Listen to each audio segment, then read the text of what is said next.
لوگ پوچھتے ہیں خوراک کیا ہوتی ہے، کتنی دفعہ کھانی چاہیے. یہ وہ مسئلہ ہے جس پر آج تک دنیا کے ہومیوپیتھک کا اتفاق نہیں ہو سکا، اور ہر ایک اپنے تجربے سے مختلف طریقے اختیار کرتا ہے. بالعموم یہ تو مسلم ہے کہ 30 طاقت تک اگر روز 2-3 خوراکیں دے دی جائیں یا زیادہ بھی دے دی جائیں تو کوئی نقصان نہیں ہے. اس کو درمیانی طاقت کی خوراک سمجھا جاتا ہے. مگر خوراک ہے کیا، اس کے متعلق ہمیں ہمیشہ مشکل پیش آتی ہے. جب میں دوائیں تجویز کرتا ہوں خطوں کے ذریعے تو لوگ آگے سے پوچھتے ہیں ہمیں تفصیل نہیں پتہ لگی، یہ کتنی کھانی ہے، کتنی گولیاں منہ میں ڈالنی ہیں، یہ تو قطروں میں ملی ہے، طاقت میں یہ فرق رہ گیا. کئی قسم کے توہمات میں مریض بیچارے لا علمی سے مبتلا رہتے ہیں اور کئی مہینے بعض دفعہ یہ سمجھانے میں لگ جاتے ہیں.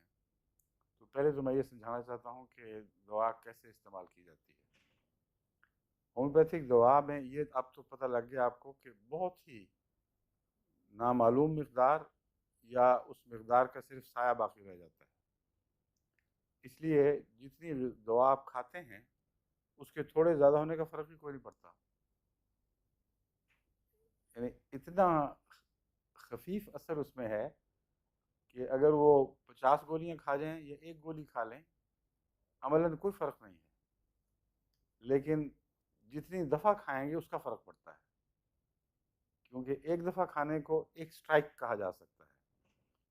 جب منہ میں وہ دوا گھلی ہے تو منہ سے ہی اثر شروع ہو جاتا ہے، معدے کے ساتھ اس کا کوئی تعلق نہیں. خون کے ذرے منہ سے ہی اس کو قبول کرتے ہیں اور اس کے خلاف جو بھی رد عمل دکھانا ہے وہ دکھاتے ہیں.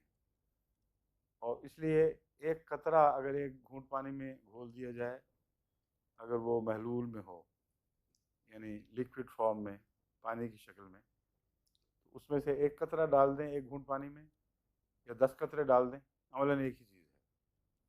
اس لیے اس بارے میں کسی تردد کی ضرورت نہیں. اتنا ڈال لیں کہ آپ کو نفسیاتی لحاظ سے محسوس ہو کہ دوائی چلی گئی ہے.